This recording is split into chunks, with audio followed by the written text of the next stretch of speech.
Good evening बच्चों। मैं दीनानाथ तिवारी आज Hindi medium class 10th, English medium class 10th और इंटर मतलब Hindi medium English medium class 10th और क्लास 12 दोनों में आने वाले अत्यंत महत्वपूर्ण चैप्टर लेकर आया हूँ। इसका नाम है अलंकार। आज आप लोग अलंकार पढ़ेंगे। देखिए, अलंकार किसे कहते हैं? अलंकार दो शब्दों, आप देख सकते हैं, देखिएगा ऊपर लिखा है अलंकार दो शब्दों अलम तथा कार से मिलकर बना है। अलम का अर्थ भूषण या सजावट, भूषण मतलब आभूषण, गहने, तथा कार का अर्थ करने वाला होता है। अर्थात जो अलंकृत या भूषित करे वह अलंकार है। अर्थात जिसे गहना हम पहनते हैं तो हमारा शरीर गहने से अलंकृत हो जाता है, सुशोभित होता है, सुंदर लगता है। वैसे काव्य में जब अलंकारों का प्रयोग होता है तो वह बड़ा ही सुंदर लगने लगता है। अलंकार का शाब्दिक अर्थ है आभूषण। जिस प्रकार आभूषण शरीर की शोभा बढ़ाते हैं, वैसे ही अलंकार के प्रयोग से काव्य में चमत्कार, सौंदर्य और आकर्षण उत्पन्न हो जाता है। वस्तुतः भाषा को शब्द एवं शब्द के अर्थ से सुसज्जित एवं सुंदर बनाने और आनंद प्रदान करने वाली प्रक्रिया को अलंकार कहा जाता है। यानी जिससे भाषा सुंदर लगे, जिससे आनंद मिले, उसे अलंकार कहते हैं। जैसे लोग स्पीच देते हैं, भाषण देते हैं, तो उसमें कुछ लोग होते हैं कि जिनका भाषण नीरस होता है, आनंद नहीं आता, और कुछ लोग ऐसे होते हैं उसमें अलंकारिक शब्दों का जब प्रयोग किया जाता है तो उससे आनंद आता है। ठीक है ना? उसे ही जब भाषा में हम सुंदरता लाएंगे, उसके सौंदर्य की वृद्धि करेंगे, अलंकारिता लाएंगे, तो वह अलंकार होता है। ठीक है ना? अब देखिए, तो अलंकार काव्य भाषा के लिए महत्वपूर्ण होते हैं। यह भाव की अभिव्यक्ति को अधिक प्रभावी बनाते हैं। अलंकार से जो भाव होते हैं, ठीक है ना, वह और अच्छे से विकसित होते हैं, समझ में आते हैं। अब देखिए, अलंकार के प्रकार या भेद। अलंकार मुख्यतः 3 प्रकार के होते हैं। शब्दालंकार, ठीक है ना, दूसरा है अर्थालंकार, तीसरा उभयालंकार। ये उभयालंकार आप लोगों के सिलेबस में नहीं है, हाई स्कूल इंटर वालों में नहीं है। ये आप लोग जाएंगे स्नातक स्तर तो उसमें मिलेगा आप लोग, लेकिन फिर भी आप पढ़ लीजिए, जान लीजिए। देखिए, शब्दालंकार में क्या होता है? काव्य में शब्दों के प्रयोग द्वारा जो चमत्कार या सौंदर्य उत्पन्न होता है उसे शब्दालंकार कहते हैं। शब्दालंकार के अंतर्गत 3 अलंकार आते हैं: अनुप्रास, यमक और श्लेष। ठीक है ना, प्रमुख शब्दालंकार। ये अनुप्रास, यमक और श्लेष आप लोगों को क्लास 9th में पढ़ना होता है। उसके बाद अर्थालंकार जो है, ऐसे शब्द जो वाक्य में प्रयुक्त होकर उसके अर्थ को चमत्कृत या अलंकृत करने वाला स्वरूप प्रदान करते हैं, अर्थालंकार कहलाते हैं। ऐसे शब्द जो शब्दों में जब चमत्कार होता है तो शब्दालंकार, अर्थों में जब चमत्कार होता है तो अर्थालंकार। ठीक है ना? ये जितने भी अलंकार है, इंटर वालों को तो सारा पढ़ना है, लेकिन अनुप्रास, यमक, श्लेष 9th वालों को और 10th वालों को उपमा, रूपक, उत्प्रेक्षा, ठीक है ना, मानवीकरण और अतिशयोक्ति पढ़ना होता है। तो देखिए, अर्थालंकार की निर्भरता शब्द पर न होकर शब्द के अर्थ पर होती है। ठीक है ना? अर्थ पर जब निर्भर होती है तब वहाँ अर्थालंकार होता है। उपमा, रूपक, उत्प्रेक्षा, अतिशयोक्ति, दृष्टांत, मानवीकरण इत्यादि प्रमुख अर्थालंकार। दृष्टांत ये हाई स्कूल वालों को नहीं पढ़ना है, इंटर वालों को पढ़ना है। बाकी हाई स्कूल में क्लास 10th में उपमा, रूपक, उत्प्रेक्षा, अतिशयोक्ति और मानवीकरण ही पढ़ना है।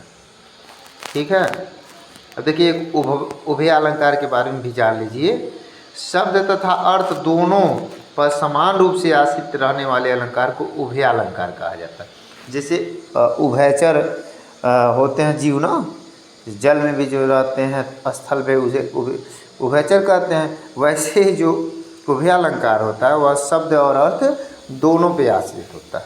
ठीक है। अब देखिए, अब हम उपमा अलंकार की परिभाषा और उदाहरण देखेंगे।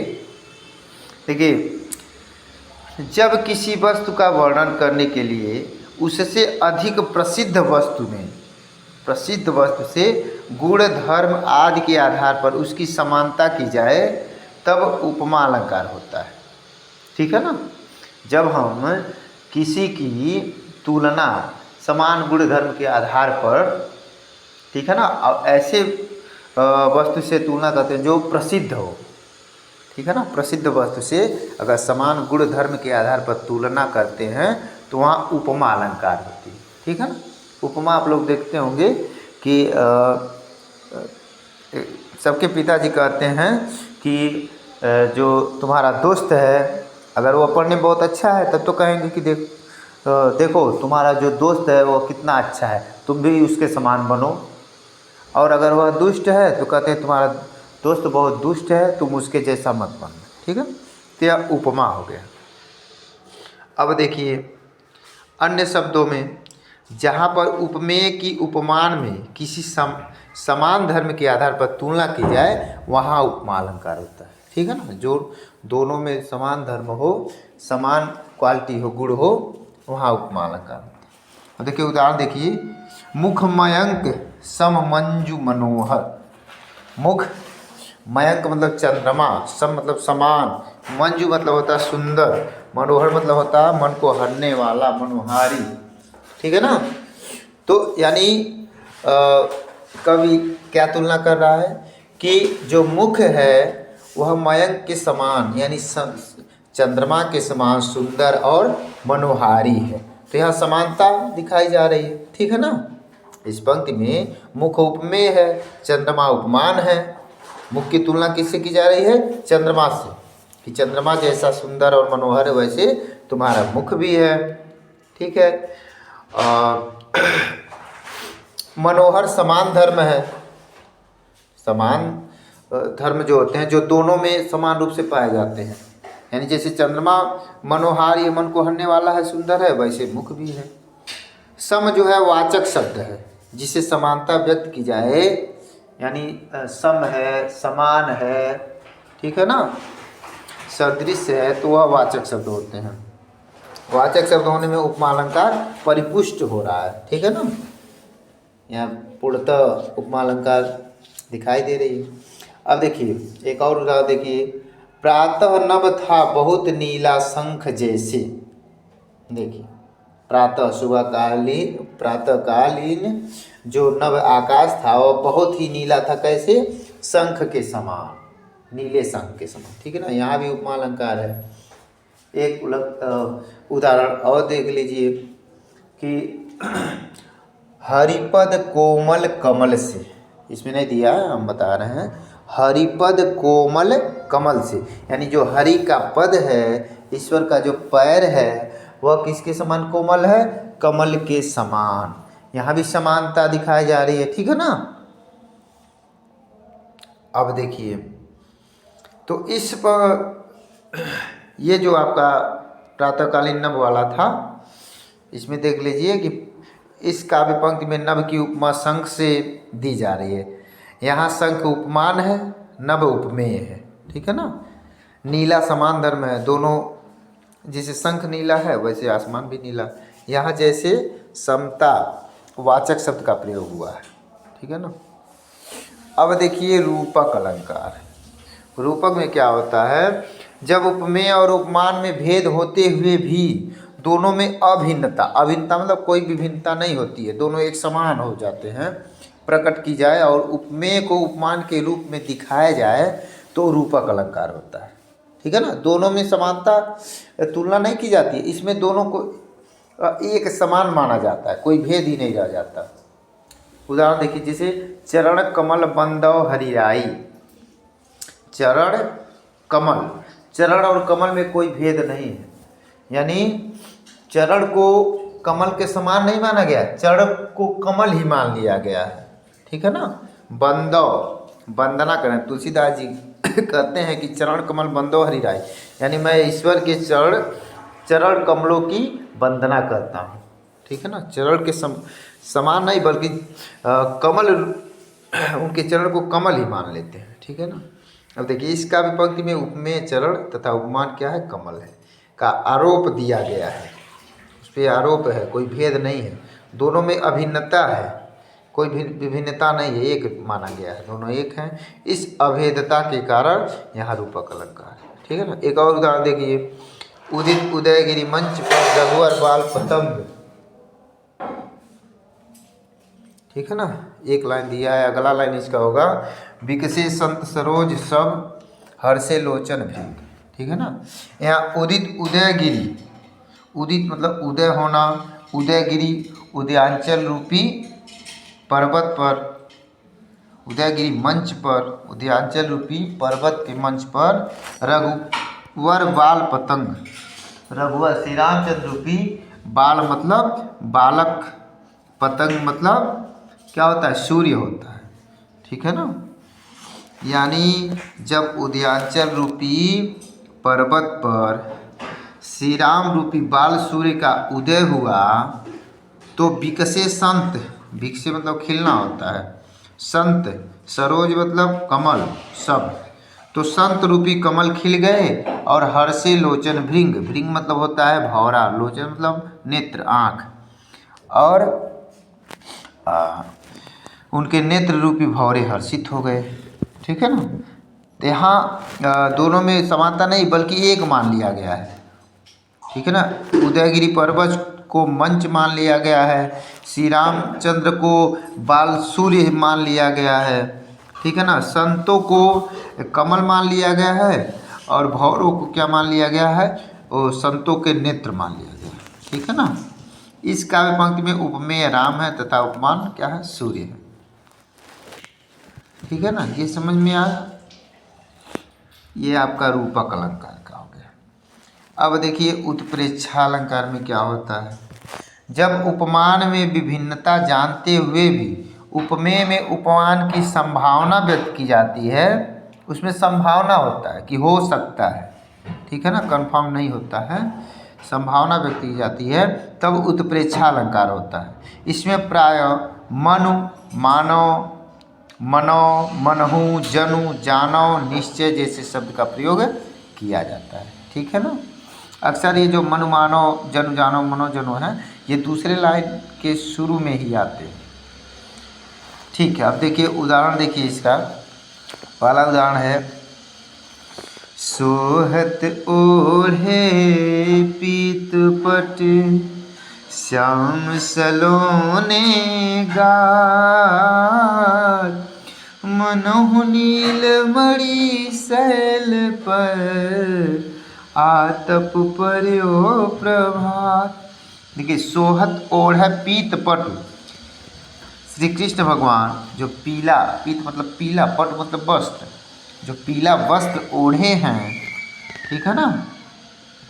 सोहत ओढ़े पीत पट श्याम सलोने गा, श्याम के, कृष्ण के सांवले सलोने गा मतलब शरीर, श्री कृष्ण के सांवले सलोने शरीर पर जो पीला वस्त्र ओढ़े हुए हैं वह ऐसा लग रहा है, मनहु मानो नीलमणि शैल पर, नीलमणि शैल मतलब पर्वत पर, आतप पर्यो प्रभात, आतप मतलब होता है क्या, ताप या प्रकाश कहिए, प्रभात, प्रभात मतलब प्रातःकालीन।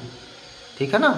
अर्थात श्री कृष्ण ने जो पीले रंग का वस्त्र ओढ़ा है, ठीक है ना, या श्री कृष्ण के शरीर पर, सांवले शरीर पर जो पीले रंग का वस्त्र है वह ऐसा लग रहा है मानो नीलमणि पर्वत पर प्रातःकालीन सूर्य का प्रकाश पड़ रहा हो।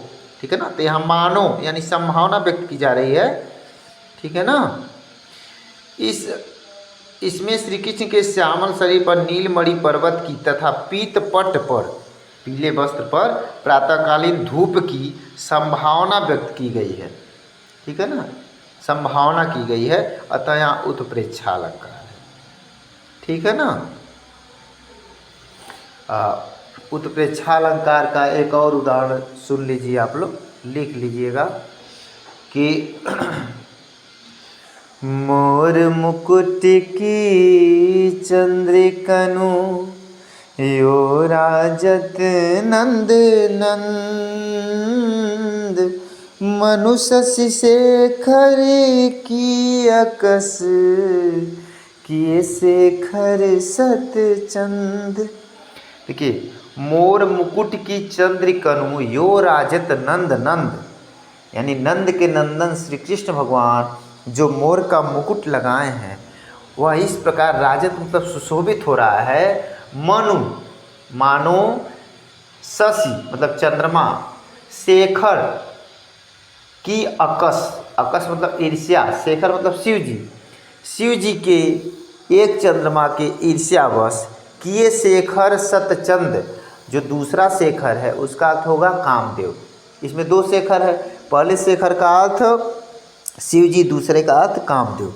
तो मानो शिव जी के एक चंद्रमा के बदले में कामदेव ने अपने सिर पर किए शेखर सतचंद, सत मतलब सैकड़ों, सैकड़ों चंद्रमा धारण कर लिए हों। ठीक है ना। तो यहाँ भी संभावना व्यक्त की गई है। अब देखिए, उपमा एवं उत्प्रेक्षा अलंकार में अंतर समझिए। उपमा अलंकार में उपमेय और उपमान में समानता निश्चय पूर्वक प्रकट की जाती है। जो उपमा होता है उसमें उपमेय और उपमान में समानता निश्चित होती है, कोई दुविधा नहीं होती है। ठीक है ना। जैसे उदाहरण दिया गया था ऊपर कि मुख चंद्रमा के समान है, समान निश्चित हो गया, चरण कमल के समान है। इन वाक्यों में मुख तथा चंद्रमा की और चरण तथा कमल के बीच समानता निश्चय पूर्वक प्रकट की गई है। ठीक है ना। इस प्रकार उपमा अलंकार में समानता समान गुण धर्म के आधार पर सामने आती है कि दोनों में वो गुण समान है। उत्प्रेक्षा अलंकार में उपमेय और उपमान में समानता की संभावना मात्र प्रकट की गई, मतलब ऐसा हो सकता है, मे भी। ठीक है ना, निश्चित नहीं है, हो सकता है। उदाहरण, मुख मानो चंद्रमा है, चरण मानो कमल हैं। इन वाक्यों में मुख तथा चरण में के क्रमशः चंद्रमा और कमल होने की संभावना प्रकट की गई है। ठीक है ना, निश्चित नहीं है, अतः यहाँ उत्प्रेक्षा अलंकार है। अब देखिए, उपमा एवं रूपक में बहुत कंफ्यूज हो जाते हैं आप लोग। उपमा एवं रूपक अलंकार में अंतर देखिए। उपमा में उपमेय और उपमान में समानता स्थापित की जाती है। ठीक है ना। उपमा में जो होता है उपमेय और उपमान में समानता स्थापित की जाती है, किंतु रूपक अलंकार में उपमेय तथा उपमान में अभेद स्थापित किया, यानी कोई भेद नहीं रह जाता, दोनों को एक मान लिया जाता है। ठीक है ना। ऊपर दिए गए उदाहरण के अनुसार उपमा अलंकार में मुख को चंद्रमा के समान माना जाता है, जबकि रूपक अलंकार में मुख को चंद्रमा ही कहा जाता है। ठीक है ना। इतना आप समझ में आ गया होगा आपको। देखिए, अब इसी के साथ बाकी के दोनों अलंकार भी देख लीजिए। ठीक है ना, इसमें नहीं है, हम वैसे ही बता दे रहे हैं, लिख लीजिएगा। मानवीकरण में क्या होता है कि जहाँ प्राकृतिक वस्तुओं को या निर्जीव वस्तुओं को मानव सदृश यानी मानव के समान मान लिया जाता है, तो वहाँ क्या होता है, मानवीकरण अलंकार। ठीक है ना। यानी जो प्राकृतिक वस्तुएं हैं, जैसे मान लीजिए नदी हो गई, हवा हो गई, वायु हो गई, पृथ्वी, ठीक है ना, पेड़ हो गए, ये सबको अगर मानव के समान मान लिया गया तो वहाँ पे मानवीकरण अलंकार होता है। ठीक है ना। जैसे उदाहरण कि मेघ आए बड़े बनठन के संवर के। ठीक है ना, पाहुने जो आए हो गांव में शहर के। अब देखिए, मेघ आए, मेघ जो हैं निर्जीव हैं, उनको सजीव मान लिया गया है। ठीक है ना। बड़े बनठन के संवर के, जैसे पाहुने जो आए हो गांव में शहर के, जैसे कोई गांव में कोई शहरी दूल्हा गांव में चला आए, वैसे मेघ बनठन के संवर के आ रहे हैं। ठीक है ना। यहाँ पे आपका मानवीकरण है। ठीक है। अन्य उदाहरण भी देख लीजिए, जैसे कि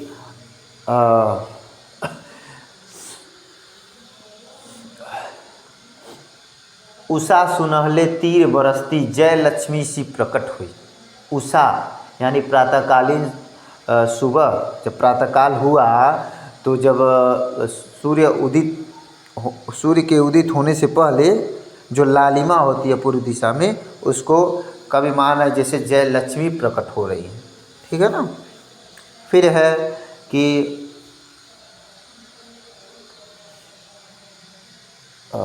देखिए, मेघमय आसमान से उतर रही संध्या सुंदरी परी सी धीरे धीरे धीरे। ठीक है ना। इसमें भी संध्या सुंदरी को परी मान लिया गया। ठीक है। तो बहुत सारे उदाहरण हैं इसके भी।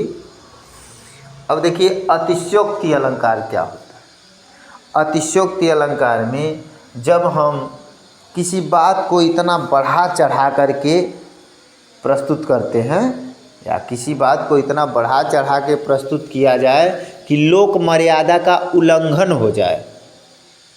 लोक मर्यादा का उल्लंघन मतलब एक सामान्य व्यक्ति कभी उस काम को न कर पाए, ऐसी बात को बताया जाए तो वहाँ अतिशयोक्ति अलंकार होता है। ठीक है ना। यानी जो काम संभव न हो कि ये काम हो सकता है और कोई कह दे हाँ मैंने ये काम कर दिया, तो वह क्या होता है अतिशयोक्ति अलंकार। उसको समझना चाहिए अतिशयोक्ति, अतिशय उक्ति, अतिशय बहुत बढ़ा चढ़ा के उक्ति कही जाए, बात कही जाए तो वह अतिशयोक्ति। ठीक है ना। जैसे उदाहरण है कि उसने मेरी चटनी बना दी। बताइए वो किसी को चटनी जैसा कोई पीस देगा? नहीं। ये उदाहरण होगा। फिर उदाहरण है इसका इतना रोया था मैं उस दिन ताल तलैया सब भर डाले। बताइए इतना कोई कैसे रोएगा, ताल तलैया सब भर जाएंगे। फिर एक उदाहरण है कि हनुमान की पूँछ में लगन न पाई आग, लंका सिगरी जल गई गए निशाचर भाग। अभी हनुमान जी के पूँछ में आग नहीं लगने पाई, तब तक क्या हो गया, लंका सब जल गई, ये निशाचर भी वहाँ से भाग गए। तो ये अतिशयोक्ति अलंकार है। ठीक है ना। बाकी आप लोगों को कोई डाउट होगा तो कमेंट बॉक्स में कमेंट करके पूछ लीजिएगा। अब फिर कल मिलते हैं व्याकरण के अन्य टॉपिक के साथ। तब तक के लिए नमस्कार, धन्यवाद।